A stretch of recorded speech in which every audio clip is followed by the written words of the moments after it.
Hello बच्चों, UP board all exam channel पे आप सभी लोगों का स्वागत है।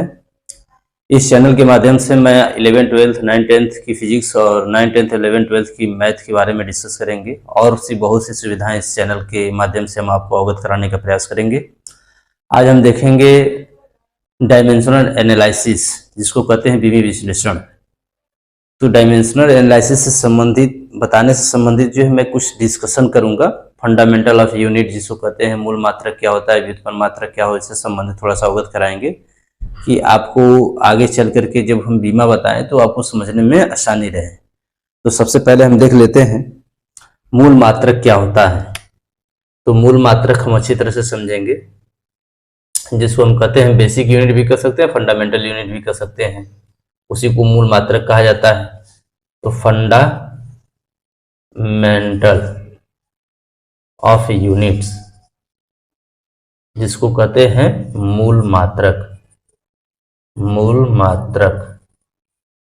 फंडामेंटल ऑफ यूनिट्स क्या होता है तो आप अच्छी तरह से जानते हैं कि आप फंडामेंटल ऑफ यूनिट्स कितने जानते हैं, 6 जानते हैं। तो 6 फंडामेंटल ऑफ यूनिट्स क्या क्या होते हैं उसके बारे में हम थोड़ा डिस्कस करेंगे। तो आप जानते हैं कि कुछ ऐसी भी भौतिक राशियां होती हैं जो कि हर अवस्था में स्वतंत्र होती हैं, जिसको किसी अन्य भौतिक राशि में तोड़ना संभव नहीं होता है। तो ऐसी राशि जो होती है उसको हम क्या कहते हैं, स्वतंत्र राशि कहते हैं या मूल मात्रक कहते हैं। ठीक है, तो मूल मात्रक में हम देखेंगे क्या क्या चीज आता है। तो हम देख लेंगे, पहला आपका होता है द्रव्यमान। दूसरा आप ले लेंगे समय। तीसरा आप ले लेंगे लंबाई। चौथा आप ले लेंगे वैद्युत धारा।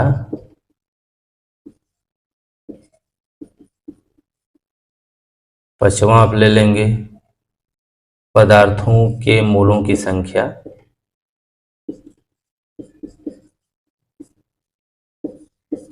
पदार्थ के मोलों की संख्या कह सकते हैं।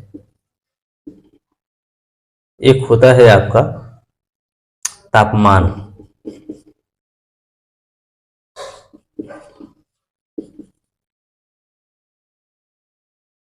तो ये जो भी आपके 6 हैं, इसको आप क्या कहेंगे, फंडामेंटल ऑफ यूनिट कहेंगे। तो इसमें आप अच्छी तरह से जानते हैं कि जो आपका द्रव्यमान होता है इसको हम ऑलरेडी केजी में मापेंगे। समय को ऑलरेडी हम किस में मापते हैं, सेकंड में मापेंगे। लंबाई जो होती है तो आप अच्छी तरह से जानते हैं मीटर होगा, या आपका जो है कि सेंटीमीटर भी कर सकते हैं। वैद्युत धारा जो होता है आपका एम्पियर में होता है। पदार्थों की मोलों की जो संख्या होती है, तो पदार्थों की मोलों की संख्या को हम किस में मापते हैं, तो ऑलरेडी आप अच्छी तरह से जानते हैं कि पदार्थों की मोलों की जो संख्या होती है यह भी एक मूल मात्रक के अंतर्गत आता है, जिसको ऑलरेडी हम एन से इंडिकेट करते हैं, चाहे MOL मोल ही दे देते हैं। तापमान होता है आपका, तो तापमान को हम किस में मापेंगे, तापमान को आप हमेशा जो है केल्विन में मापते हैं। एक ज्योति तीव्रता होती है, आप उसको भी जानते हैं, ज्योति तीव्रता होती है। ज्योति तीव्रता को आप कैंडला कहते हैं, इसको कैंडला मापते हैं। तो जो भी ये आपके क्या है, 7 आपके जो भी आपको दे दिए गए हैं फंडामेंटल ऑफ यूनिट, जिसको कहते हैं मूल मात्रक जो दे दिए गए हैं। तो द्रव्यमान को केजी में हम माप रहे हैं, समय को जो है सेकंड में देख रहे हैं, लंबाई को जो है मीटर में, सेंटीमीटर में, वैद्युत धारा को एम्पियर में लेते हैं, पदार्थों की मोलों की संख्या मोल में ले लिया जाता है। कहीं कहीं जो है मोलों की संख्या की बात आती है तो एन भी इंडिकेट करते हैं हम। तापमान की बात होगी तो केल्विन की बात होती है, ज्योति तीव्रता होता है तो कैंडेला होता है। कहीं देखेंगे तो इसमें एक और अस्थायी मात्रक में आता है, जिसको हम स्टेरेडियन और रेडियन के नाम से जानते हैं, जिसको हम कहते हैं कि कोण का मात्रक क्या होता है। तो कोण को जो है ऑलरेडी हम रेडियन में मापते हैं, और उसी तरह अगर हम घन कोण की बात करते हैं तो स्टेरेडियन में मापते हैं। तो इसको हम जो है क्या कहेंगे, अस्थायी मूल मात्रक के नाम से जानते हैं। तो ये आपके जो है मूल मात्रक हैं, और इन्हीं मात्रकों की सहायता से जो है हम किसी भी भौतिक राशि को इन मात्रकों की सहायता से अगर व्यक्त किया जाए तो उसी को जो है हम व्युत्पन्न मात्रक के नाम से जानते हैं। जैसे व्युत्पन्न मात्रक का मतलब यह होता है कि जैसे मान लीजिए कि अगर आपको फोर्स का चाहे त्वरण का मात्रक बताना है कि त्वरण का मात्रक क्या होगा, तो त्वरण की मात्रक को बताने के लिए हमको क्या होना चाहिए, हमको मूल मात्रक की जानकारी होनी चाहिए। तो जब हम त्वरण की मात्रक को बताते हैं तो हम अच्छी तरह से जानते हैं कि मूल मात्रक की आवश्यकता पड़ती है, क्योंकि त्वरण एक तरह से क्या है, भौतिक राशि है, और इस भौतिक राशि को व्यक्त करने के लिए, इसके मात्रक को व्यक्त करने के लिए हमें मूल मात्रक की आवश्यकता होगी। और जब मूल मात्रकों की सहायता से जब इसको व्यक्त किया जाएगा तो ये एक तरह से व्युत्पन्न मात्रक हो जाएगा। ठीक है, तो जैसे मान लीजिए कि हमने क्या लिया, हमने ले लिया त्वरण, एक्सेलरेशन, इसको कहते हैं त्वरण। तो जब त्वरण ले लेते हैं तो हम कहते हैं कि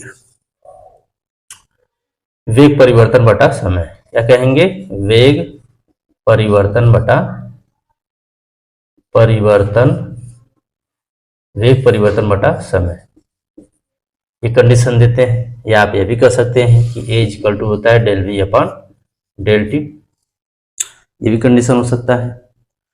तो अब इसका जो मात्रक की बात होती है तो हम अच्छी तरह से जानते हैं कि जो वेग है, वेग भी एक भौतिक राशि है। तो जो वेग भौतिक राशि है, तो वेग भौतिक राशि को हम क्या कहेंगे, वेग भौतिक राशि का भी हम क्या निकालेंगे, इसका जो है कि मात्रक बताएंगे। तो अगर वेग का बताएंगे तो वेग बराबर क्या होता है, तो वेग बराबर होता है आपका, वेग बराबर होगा विस्थापन बटा समय, विस्थापन बटा समय होता है। थोड़ा सा समझने का प्रयास हम करेंगे।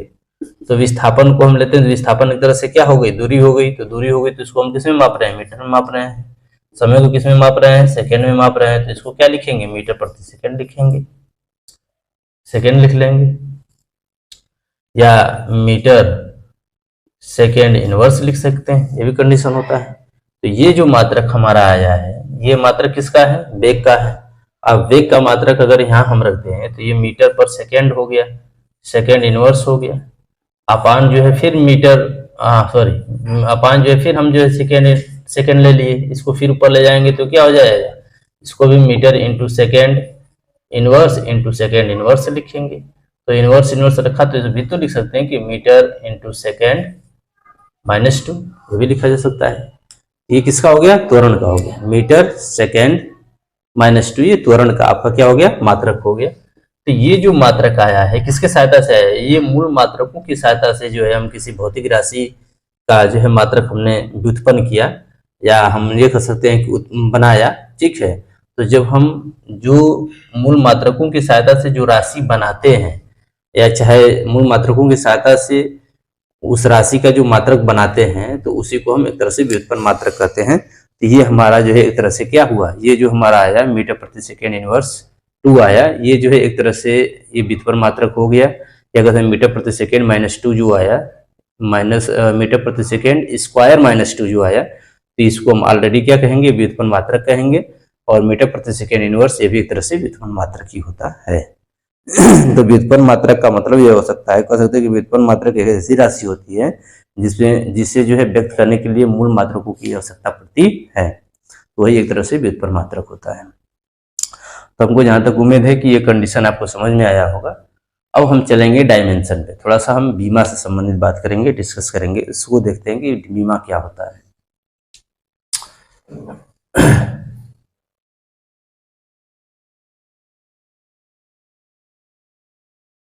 जैसे मान लीजिए बीमा में हम देख लेते हैं,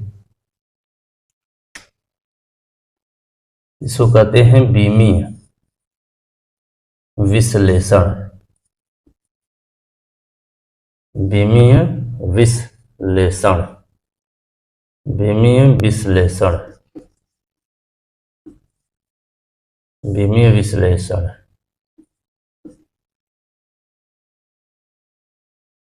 क्या है, बीमीय विश्लेषण है, विश्लेषण है, विश्लेषण, बीमीय विश्लेषण, विश्लेषण ऐसे लिखेंगे, बीमीय विश्लेषण। ठीक है, इसको यहां मिला देते हैं ऐसे। तो इसको हम कहते हैं डायमेंशन एनालिसिस। बीमीय विश्लेषण होता क्या है, इसको हम समझ लेते हैं। बीमीय विश्लेषण जो होता है, तो हम कह सकते हैं कि किसी भी भौतिक राशि का जो बीमा होता है, वे घात होते हैं जो उस राशि की बीमा को व्यक्त करने के लिए, कह सकते हैं कि उस राशि को व्यक्त करने के लिए मूल मात्रा पे चढ़ाया जाता है।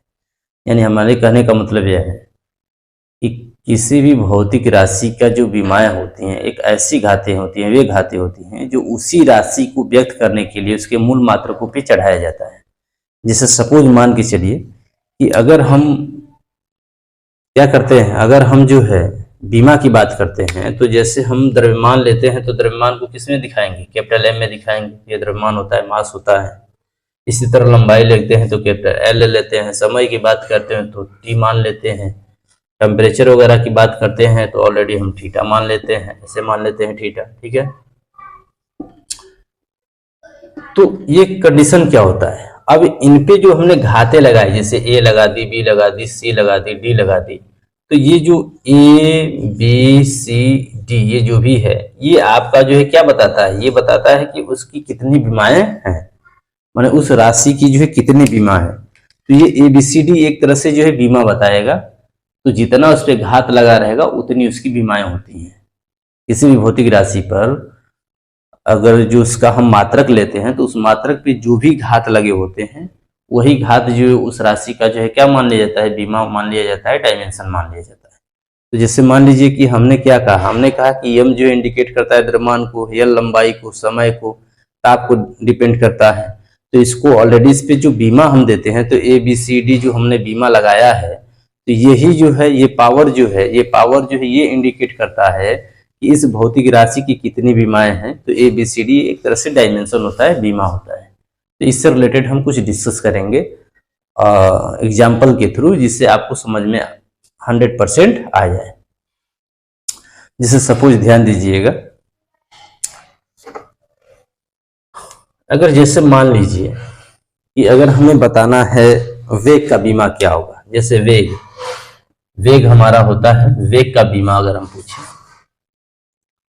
तो वेग का बीमा बताने के लिए हम अच्छी तरह से जानते हैं कि वेग बराबर होता है विस्थापन बटा समय। ये ध्यान देंगे। अब विस्थापन बटा समय, तो आप अच्छी तरह से जानते हैं कि विस्थापन हमारी क्या होती है, लंबाई होती है। और हमने भी बताया कि बीमा में लंबाई को कैपिटल एल से दिखाते हैं और समय को टी से दिखाते हैं, सीधी सीधी बात है। तो अगर मैंने अभी बताया कि बीमा में विस्थापन को एल से, इसमें क्या दिखाएंगे, कैपिटल टी से दिखाएंगे, तो ये आपका हो जाएगा एल अपॉन टी। इसको हम लिखेंगे तो क्या लिख सकते हैं, तो वेग बराबर हम लिख सकते हैं एल टी माइनस 1, ऊपर जाएगा तो एल टी माइनस 1 हो गया। ये आपकी क्या हो गई, बीमा हो गई। तो अब बीमा हो गई एल टी माइनस 1, तो इसको हम क्या कहेंगे, ये आपकी बीमा है, एक तरह से बीमा है, जिसमें एल आपका क्या होगा, 0 होगा और टी आपका क्या होगा, -1 डायमेंशन होगा। ठीक है, तो जो हमने एल मैंने माना, तो एल पे 0 लिया, -1 पे ऑलरेडी एल पे कुछ दिया ही नहीं है एक तरह से देखा जाए। तो जब एल पे कुछ नहीं दिया है, टी ऊपर गया, -1 आ गया, तो एक तरह से इसकी डायमेंशन की बात करेंगे, बीमा की बात करेंगे, तो हम कह सकते हैं कि एल टी -1 दे दिया, ये बीमा आपका हो गया। तो यहाँ एल पे जब 0 एक्सपोनेंट नहीं दिया, एल दे दिया गया, तो इसका भी डायमेंशन 1 पॉजिटिव में ले सकते हैं, इसका डायमेंशन -1 नेगेटिव में भी मान सकते हैं। तो एल टी -1 जो आपका दे दिया गया है, ये एक तरह से बीमा दे दिया गया है। ठीक है, इसके साथ साथ अगर मान लीजिए कि हमको त्वरण बताना हो, क्या बताना हो, त्वरण की बात करनी हो, तो हम त्वरण ले लेते हैं। त्वरण बराबर क्या होता है, अच्छी तरह से हम समझ लेंगे। त्वरण बराबर होता है वेग परिवर्तन बटा समय होगा, चाहे हम वेग सीधे सीधे लिख लेते हैं, वेग बटा समय होता है। ठीक है, अब इसकी बीमा की बात करेंगे, तो हम अभी पहले बताया हूं कि जो वेग का बीमा हमारा क्या लिख रहा है, एल टी -1 लिखा है, तो एल टी -1 यहाँ हम लिख लेंगे, एल टी -1 अपान जो है टी हो गया, यहाँ -1 है, -1 है। तो जब इसको भी ऊपर लेकर जाएंगे तो इसको क्या लिखेंगे, एल टी -1 इंटू टी -1, ये दोनों -1 है। तो आप अच्छी तरह से जानते हैं कि दोनों का बेस सेम है, तो खाते आपस में जुड़ जाएंगी। इसको एल टी माइनस क्या लिखेंगे, 2 लिखेंगे। तो जब इसकी डायमेंशन की बात आती है, तो इसके डायमेंशन में हम क्या दे देते हैं, 1 माइनस टू दे देंगे, ये इसका डायमेंशन हो गया 1 माइनस टू। ये जो भी एक्सपोनेंट है वही उसके डायमेंशन माने जाते हैं। तो 1 और माइनस टू आपका क्या हो गया, लंबाई का 1 ले लेंगे और टी का जो है -2 ले लेंगे। तो जो इसका आपका आ जाएगा 1 और -2, ये आपका डायमेंशन आ जाएंगे। क्या जाएंगे, -2, ये आपका डायमेंशन है। ठीक है ना, इस बात को आप ध्यान देंगे। तो त्वरण का डायमेंशन हो गया। अगर इसी तरह से आपको एक और एग्जांपल दे देता हूं, जैसे बल की बात करता हूं, थोड़ा सा ध्यान दीजिएगा। बल, तो बल को कैसे हम फाइंड करेंगे। सबसे बड़ी बात यह है कि सभी भौतिक राशि का अगर मान लीजिए कि आपको फार्मूला नहीं याद है, अगर उसका जो है आप एसआई यूनिट जानते हैं, जिसका मात्रक जानते हैं, तो मात्रक के आधार पे भी जो है हम चाहेंगे तो उस भौतिक राशि की विमा निकाल सकते हैं, इसमें कोई संदेह नहीं है। जैसे सपोज मान लीजिए कि अगर हम फोर्स लेते हैं, फोर्स का मतलब क्या हो गया, बल। तो बल बराबर अगर हम लेंगे तो बल बराबर क्या होता है, तो बल बराबर होता है द्रव्यमान गुणे त्वरण, द्रव्यमान गुणे त्वरण। तो जो द्रव्यमान गुणे त्वरण है, ये द्रव्यमान है, द्रव्य, एक मिनट, द्रव्यमान गुणे त्वरण है। ठीक है, तो अब हम बल बराबर लिए द्रव्यमान गुणे त्वरण। तो अब इसकी साइनेटिक, अगर इसकी डायमेंशन की बात करेंगे तो द्रव्यमान को हमने पहले बताया कि किसमें मापते हैं, एम में। मैंने द्रव्यमान का जो डायमेंशन होगा एम होगा, ये बात देखेंगे। मापते नहीं है, मापने का बात आएगी तो केजी में मापा जाता है। यार ये थोड़ा सा मैं इस पे थोड़ा ध्यान दीजिएगा आप लोग कि द्रव्यमान को मापने की जब बात आ जाएगी, किसमें मापा जाएगा, तो केजी में मापा जाएगा। लेकिन यहाँ पे बीमा की जब बात आएगी तो द्रव्यमान किसका बीमा है, द्रव्यमान का क्या बीमा है, तो मैंने बताया था कि एम होता है, यानी किसी भी को मास वगैरह जो भी है द्रव्यमान की जो बात है तो इसको एम से लिखते हैं। अब यहाँ पे आपका इंटू जो है ले लेंगे, त्वरण क्या था, तो अभी मैंने निकाला था LT-2। तो बल का मात्रक, सॉरी, बल का बीमा क्या हो जाएगा, MLT-2। ठीक है, तो इसका बीमा की बात करेंगे तो 1 -2 ही आपका बीमा हो जाएगा, डायमेंशन हो जाएगा। ठीक है, तो ये कंडीशन होता है। कैसे डायमेंशन बताया जाता है, क्या कंडीशन होता है, आप अच्छी तरह से जान रहे हैं। इसी तरह से जो है, जैसे मान लीजिए कि बल का अक्सर आपको याद रखना चाहिए, क्योंकि ज्यादातर जो है कि इसको पूछा जाता है कि ये बताइए बल का जो है डायमेंशन क्या होता है, बीमा क्या होता है, तो लोग बता देते हैं MLT-2।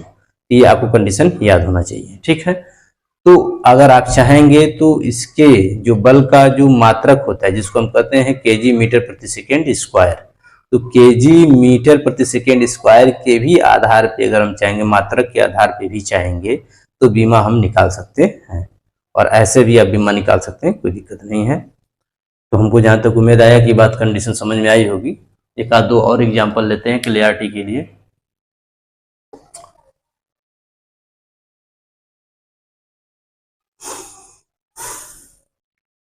जैसे मान लीजिए प्रेशर की बात हो, क्या करें हम, प्रेशर। तो प्रेशर बराबर क्या होता है, प्रेशर यानी दाब की बात करते हैं, क्या होगा, दाब। तो दाब बराबर क्या होता है, तो बल बटा क्षेत्रफल होता है। ये दाब बराबर हो गया बल बटा क्षेत्रफल, यानी प्रेशर इक्वल टू होता है फोर्स अपॉन एरिया। इस चीज को आप याद रखेंगे। तो अभी मैंने क्या बताया, मैंने बताया कि जो द्रव्यमान है, सॉरी जो बल है, बल का मात्रा क्या था, MLT-2 था। और जो क्षेत्रफल होता है, तो क्षेत्रफल हमेशा क्या होगा, लंबाई गुणे चौड़ाई हो सकता है, या लंबाई गुणे चौड़ाई गुणे ऊंचाई हो सकता है। तो जो क्षेत्रफल लंबाई गुणे चौड़ाई और ऊंचाई की बात होती है, एक तरह से आयतन होगा, लेकिन क्षेत्रफल में हमेशा क्या होगा, लंबाई गुणे चौड़ाई की बात होती है। ठीक है, तो यहाँ क्षेत्रफल दे दिए तो लंबाई गुणे चौड़ाई की बात हो गई। तो लंबाई चौड़ाई दोनों जो है एक तरह से देखा जाए तो अगर 2D डायमेंशन है तब, तो लंबाई चौड़ाई दोनों जो देखा जाए 2D डायमेंशन में, तो दोनों का अगर मल्टीपल हम कर लेते हैं तो वो इसके एरिया को बताता है। लेकिन लंबाई चौड़ाई दोनों क्या है, एक तरह से मापेंगे तो मीटर में ही मापेंगे, तो ये L इंटू एल हो गया। तो इसको लिख सकते हैं MLT-2 अपान जो है L स्क्वायर। अब इसको ऊपर ले जाएंगे, इसको क्या लिखेंगे, ML into L-2 into T-2। तो आप अच्छी तरह से जानते हैं कि जब बेस सेम होता है तो आपस में घातें जुड़ जाती हैं, तो जब घटेगा तो ये हो जाएगा L-1 T-2। ये आपके प्रेशर का क्या हो गया, बीमा हो गया। इसमें m क्या दे दिया है, तो m ऑलरेडी जो है अगर कंडीशन m में दे दिया है तो अगर 1 जो भी कुछ एक्सपोनेंट इसमें मानेंगे तो इसको ऑलरेडी मान सकते हैं m का, क्या मान सकते हैं, m अगर दिया है तो 1 हो जाएगा, -1 होगा, -2 ये आपका डायमेंशन हो जाएगा। ठीक है ना, ये दाब का हो गया।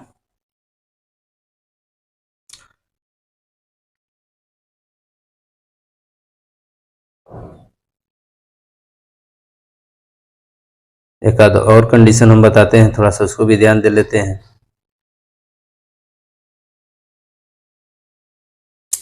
जैसे हम ले लेते हैं कार्य का भी देख लेते हैं, कार्य को कैसे हम फाइंड करेंगे।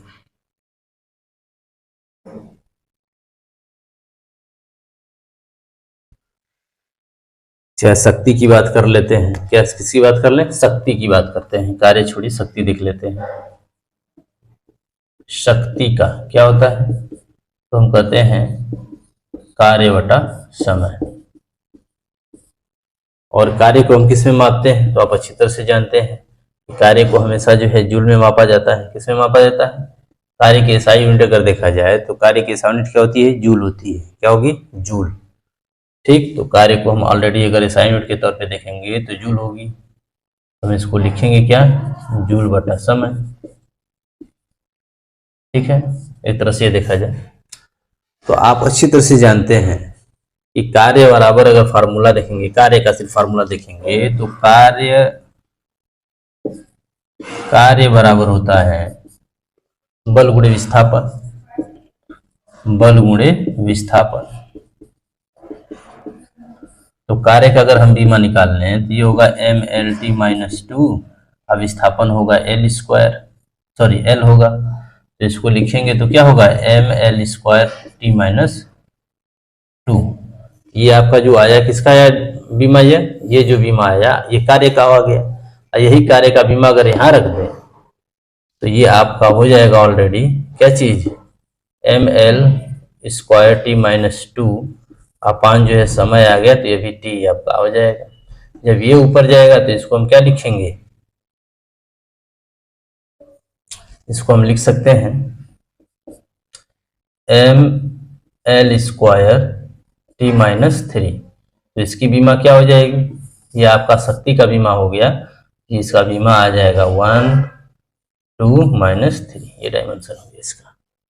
ये आपके शक्ति का हो गया। शायद हमको जहाँ तक उम्मीद है कि इस कंडीशन को आप समझ पाए होंगे। तो ये सभी कंडीशन जो है डायमेंशन निकालने के तरीके होते हैं, और जिसमें सबसे मोस्ट इम्पॉर्टेंट कंडीशन यही होता है कि आप इसमें बीमा को किस रूप में प्रदर्शित किया जाता है। तो मैंने भी बताया कि जो बीमा होता है इसको mLT या थीटा से लेते हैं, ठीक है ना। और जो उस भौतिक राशि, जो भी कोई भी भौतिक राशि हो, उसकी बीमा निकालने के लिए जो है उस पर घात, उस भौतिक राशि पे जो घात लगाया जाता है, आघात के द्वारा जो व्यक्त किया जाता है उसके मूल मात्रकों पे, तो उसी को एक तरह से हम क्या कहेंगे, बीमा के नाम से जानते हैं। तो आज की क्लास में जो है हमने बीमा से संबंधित डिस्कस किया। इसके आगे भी कुछ हम बताने का प्रयास करेंगे नेक्स्ट क्लास में। तब तक के लिए धन्यवाद।